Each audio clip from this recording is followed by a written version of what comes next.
Sampai video ini dibuat, invasi Rusia ke Ukraina sudah lebih dari 1 bulan berlangsung dan masih terjadi perdebatan, masih begitu banyak dampak-dampaknya yang dirasakan makin hebat di seluruh dunia. Nah, pada kesempatan kali ini kita akan membahas bagaimana invasi Rusia ke Ukraina sebagai sebuah ide penelitian. Nah, tentu kalian juga akan tertarik ya. Tidak hanya untuk teman-teman kalian yang belajar hubungan internasional, tapi juga di bidang-bidang lain. Bidang hukum, ekonomi, bisnis, manajemen, maupun aspek sejarah, sosiologis, dan lain sebagainya. Nah, pertama saya ucapkan selamat datang di channel Tirta Musitama. Di channel ini kalian akan mendapatkan informasi seputar sukses pelajar di perguruan tinggi. Tentu bersama saya, Profesor Tirta Mursitama. Nah, saya ucapkan terima kasih banyak yang sudah subscribe dan selalu melihat video-video baru dari channel ini. Tapi buat kalian yang belum subscribe, silahkan ya subscribe ya sekarang.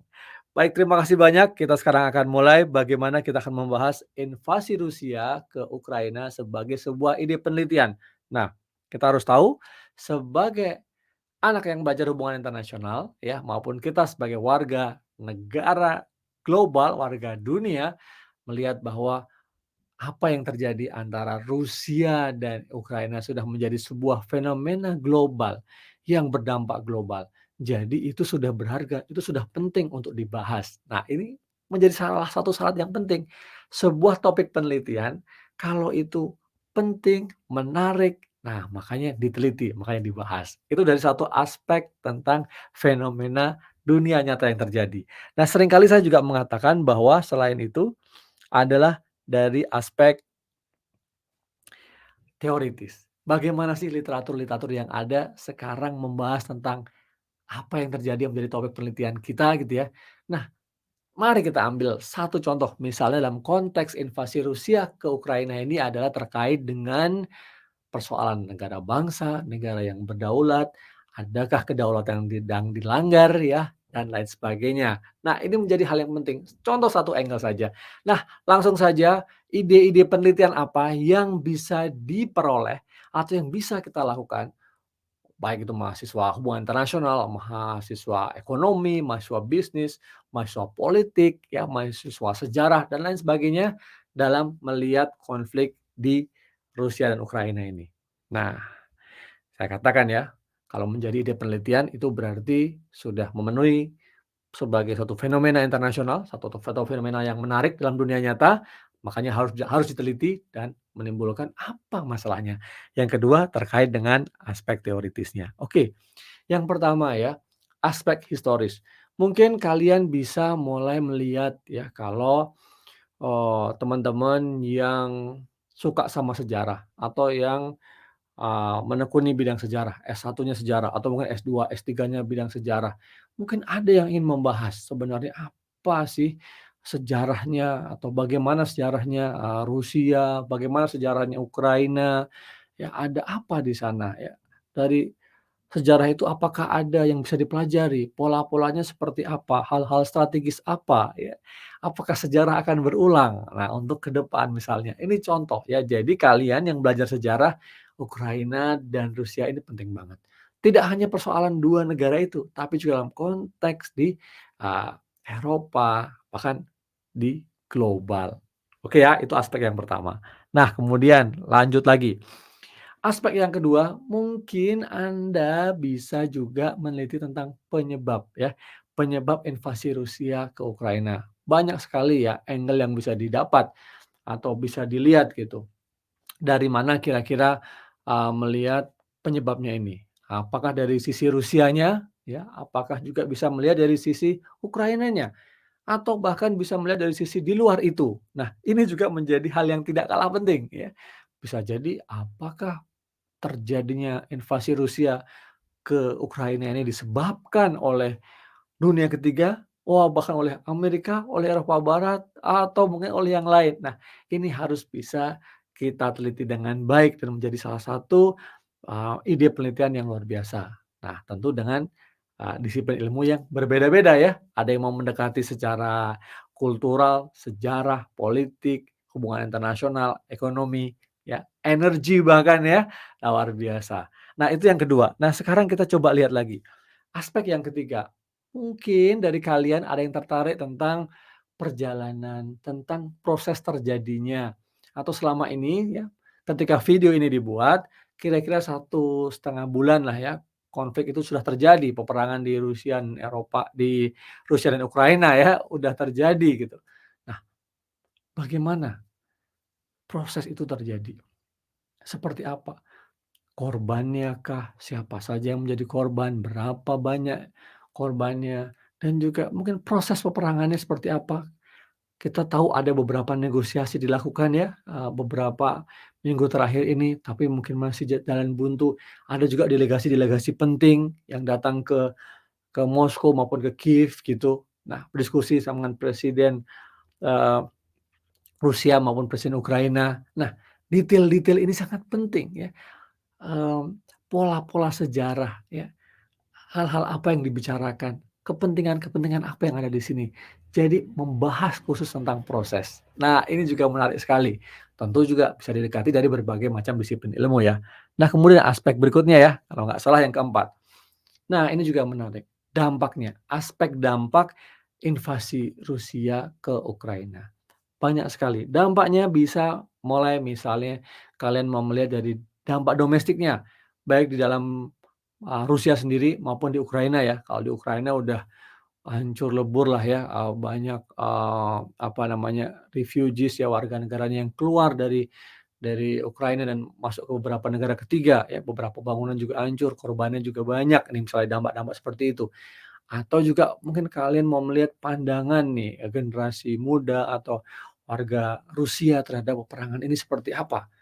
Nah, atau juga yang terdekat nih, dampak misalnya penyetopan pasokan gas Rusia ke Eropa.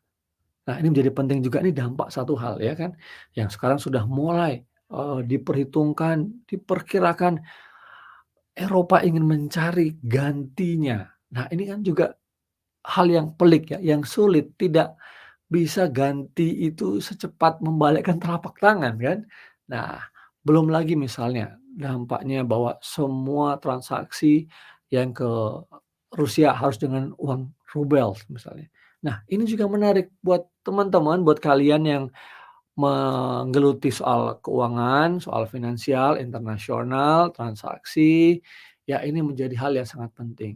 Kemunculan dari rubles ini sebagai salah satu alternatif pembayaran dan itu didorong kekuatan Rusia yang memang menjadi negara besar dunia ya, ini akan menantang ya atau men-challenge ya secara de facto, eee, mata uang yang sekarang ada yang menjadi mata uang, digunakan secara internasional, misalnya, dolar, ya US dollar dan juga euro. Nah, ini kan makin menjadi hal, perdagangan internasional atau investasi internasional menjadi semakin kompleks dan para pelaku-pelaku bisnis juga semakin, apa namanya, memikirkan langkah-langkah strategis yang mana, mana yang menguntungkan, ya menggunakan dolar, menggunakan euro, atau menggunakan rubel.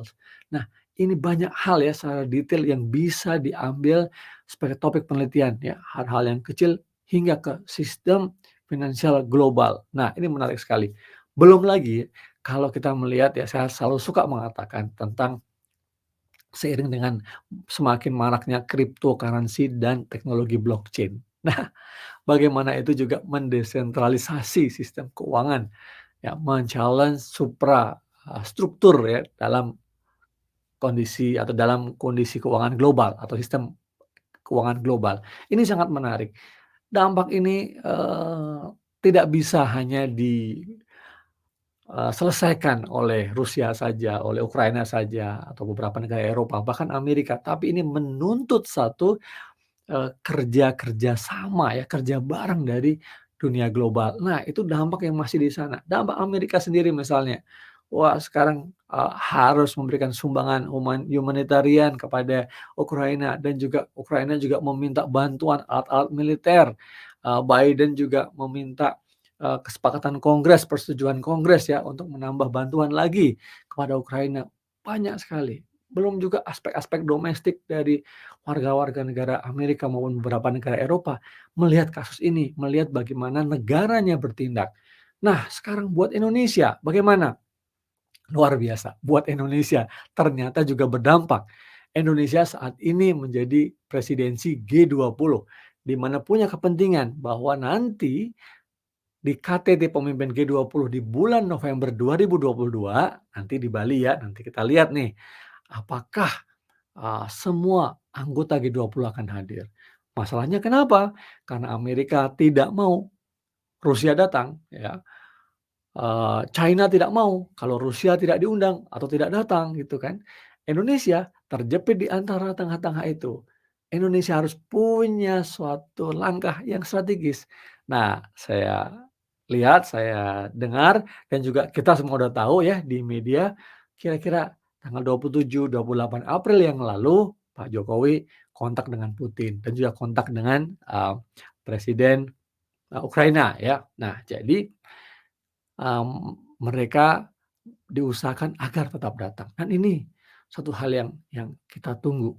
Jadi dalam konteks ini penelitian tentang peran Indonesia dalam presidensi G20 yang terimbas oleh invasi Rusia ke Ukraina itu juga menjadi penting, menjadi relevan. Nah, dalam channel ini ya, salah satu segmennya 5 menit ber-HI, saya, mengatakan bahwa bagaimana membuat hubungan internasional itu membumi, hubungan internasional itu relevan dengan kehidupan kita sehari-hari. Sekarang makin nyata. Belum bicara soal apa, minyak goreng yang langka, kenaikan harga gas dan harga apa namanya, bahan bakar, wow banyak sekali. Nah, itu adalah beberapa hal ya, terkait dengan isu-isu yang bisa menjadi ide penelitian. Prof, apakah sudah selesai? Oh belum ya, jadi jangan dulu kamu away dari video ini. Nah, tadi yang belum subscribe, mungkin sekarang saatnya kalian subscribe ya. Baik, nah yang berikutnya adalah terkait dengan aspek, teori dan pendekatan yang digunakan. Kalau tadi di depan beberapa tentang isunya, yang berikutnya adalah tentang teori apa yang digunakan, ya, konsep apa yang digunakan, pendekatan apa. Pendekatan multidisiplin ya, mau pendekatan kuantitatif, kualitatif, tergantung kalian sebagai mahasiswa yang saat ini mendalami bidang kajian apa, atau bidang ilmu apa. Sangat menarik ya. Bahkan dalam hubungan internasional pun bisa didekati dari aspek security-nya ya, bagaimana deployment militernya, atau orang-orang yang seperti saya yang fokus kepada ekonomi politik internasional. Makanya tadi, saya, sangat antusias bicara dengan sistem finansial global gitu, adanya rubel, adanya cryptocurrency dengan blockchain, kemudian, kemungkinan ya ini, saat ini makin marak ya, pasokan minyak nabati yang sebagian besar dipasok oleh Ukraina, tapi karena perang ya, jadi tidak bisa. Indonesia ya memiliki, berkah gitu ya, bahwa sawit ya, sebagai minyak nabati itu juga sekarang harganya tinggi. Namun demikian sekaligus sebagai tantangan, karena kita punya kewajiban memenuhi ya, pasokan domestik. Nah, sebagian juga bagaimana masih diperdebatkan nih ya, antara boleh diekspor atau tidak. Nah, ternyata wow, ternyata nggak simpel ya, nggak sederhana ya. Wah, untuk itu, saya mengajak kalian semua ya, untuk memikirkan bagaimana sebuah fenomena internasional ya, apalagi itu melibatkan negara-negara besar, itu sangat layak untuk diteliti. Nah, semoga ide-ide penelitian ini bisa kalian ambil ya satu atau 2 nanti pasti kalian perlu memfokuskan lagi. Nah, dari beberapa hal isu tadi, mungkin ada hal yang lebih spesifik yang disesuaikan dengan minat kalian, bidang kajian kalian, teori yang kalian suka, pendekatan yang kalian bisa lakukan, dan juga tentu masukan arahan dari pembimbing skripsi, tesis, disertasi kalian. Baik, itu yang bisa saya sampaikan. Semoga bermanfaat. Kalau kamu melihat video ini bermanfaat, jangan segan-segan ya, tekan like gitu ya. Jangan lupa juga bagikan kepada teman-teman yang lain yang mungkin saat ini nih ya, pengen banget tuh dapat ide-ide penelitian apa. Karena dalam live streaming yang saya lakukan beberapa waktu yang lalu, itu juga banyak yang bertanya, "Ini tentang Rusia Ukraina ini apa Prof yang bisa diteliti?" Baik, semoga bermanfaat, sukses selalu buat kalian semua, semangat, yang penting lakukan terus, tugas-tugas kalian dan penelitian kalian sehingga bisa selesai. Terima kasih banyak, sampai ketemu di video-video saya selanjutnya. Terima kasih.